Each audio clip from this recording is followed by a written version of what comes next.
রাখার জন্য অনুরোধ করছি।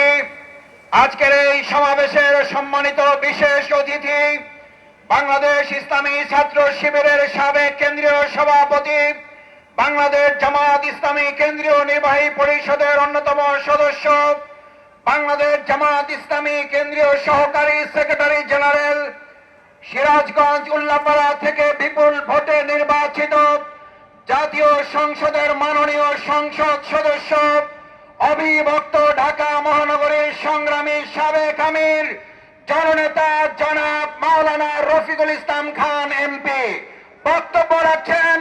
জননেতা জনাব মাওলানা রফিকুল ইসলাম খান এমপি।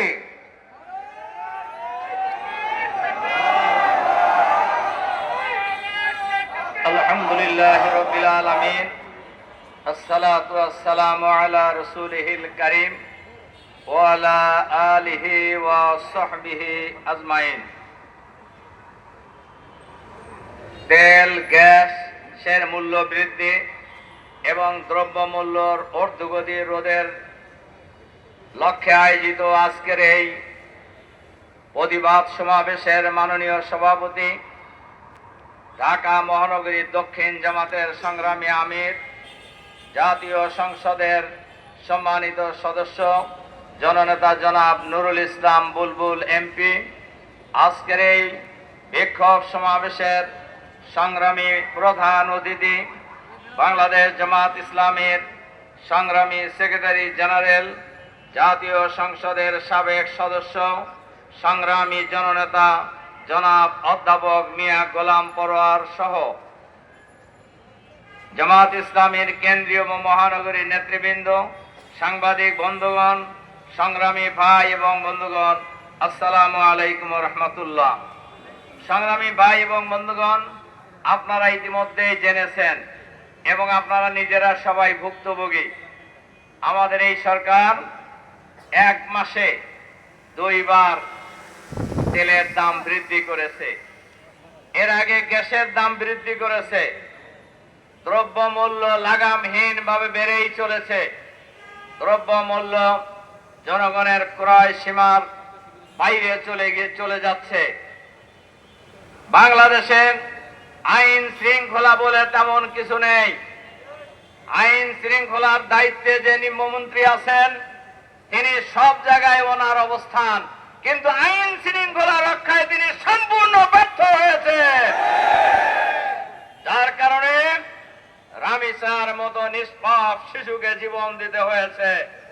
যার কারণে প্রতিনিয়ত মানুষ খুন হচ্ছে, কিন্তু কোন খুনের বিচার হয় না।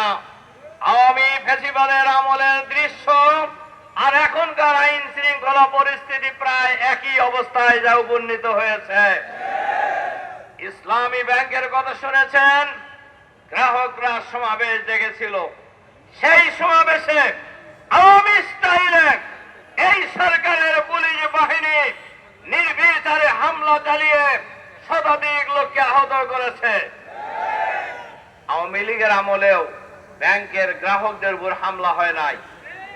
এজন্য কি আমাদের স্বরাষ্ট্রমন্ত্রী বাহাদুর, আপনি কি জবাব দিবেন জাতির কাছে? এবং আপনাকে দিতে হবে। আজকে হয়তো দিবেন না, আপনি যতই নর্তন কুর্তন করেন। এই নর্তন কুর্তন ওবায়দুল কাদের সাহেবরাও করছিলেন এক সময়, কিন্তু পালানোর সময় কিন্তু পিছনের দিকেও তাকায় নাই। কাজেই আমরা সবাইকে বলবো, কোন জিনিসেরই বাড়াবাড়ি করা ভালো নয়। বাংলাদেশ ইসলামী ব্যাংকের গভর্নর করেছেন এমন ব্যক্তিকে, এখন গ্রাহকরা ব্যাংকে তাকে ঢুকতে দিতেছে না। যিনি ফ্যাসিবাদের আমলে হাসিনা নিয়োগ করা লোক, যিনি নানান অপকর্মের কারণে ইউনূস সরকার থেকে পদচ্যুত করেছিল।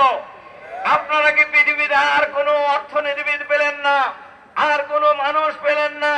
সব জায়গায় দলীয়করণ করছেন, এখানেও দলীয়করণ করার জন্য ফ্যাসিবাদকে আপনাদের বাছাই করতে হলো কেন? তাহলে কি এখানে অন্য জায়গার এই লাটার সুতো কি আর এক জায়গায় আছে? এখানকার নির্দেশে আপনারা এই বাংলাদেশের ইসলামী অর্থনীতিকে ধ্বংস করার জন্য, ইসলামী ব্যাংকে ধ্বংস করার জন্য পদক্ষেপ গ্রহণ করেছেন।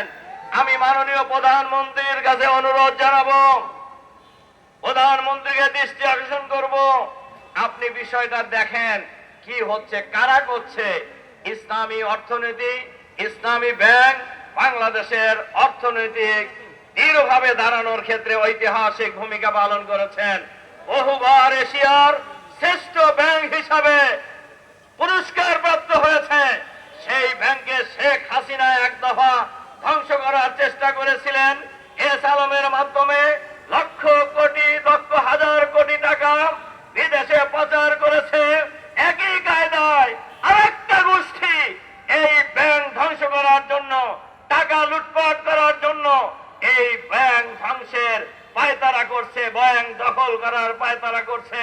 কিন্তু বাংলাদেশের জনগণ যারা এই ব্যাংকে টাকা রেখেছে, তারা এই ব্যাংক কাউকে লুটেরাদেরকে দখল করতে দেবে না ইনশাআল্লাহ।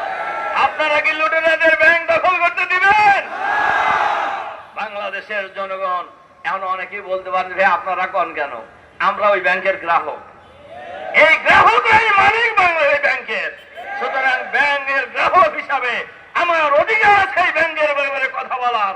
এই দেশের মানুষ হিসাবে, নাগরিক হিসাবে দেশের ভালো মন্দ বলার অধিকার আছে আমাদের।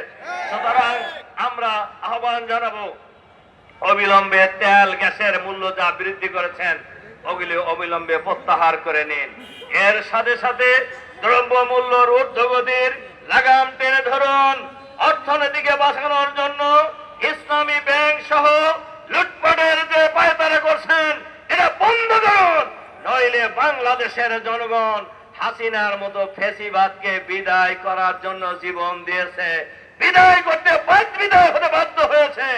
বাংলাদেশের মানুষকে ওই রাস্তায় যাওয়ার জন্য আপনারা আর জনগণকে ঠেলে দিয়েন না। এজন্য আমরা আহ্বান জানাবো, অবিলম্বে দ্রব্যমূল্যর ঊর্ধ্বগতি নিয়ন্ত্রণ করুন, গ্যাস এবং বিদ্যুতের মূল্য বৃদ্ধি প্রত্যাহার করে নিন, বাংলাদেশের আইন শৃঙ্খলা পরিস্থিতিকে আরো উন্নত করুন এবং সব জায়গায় দলীয়করণের প্রক্রিয়া থেকে ফিরে আসুন।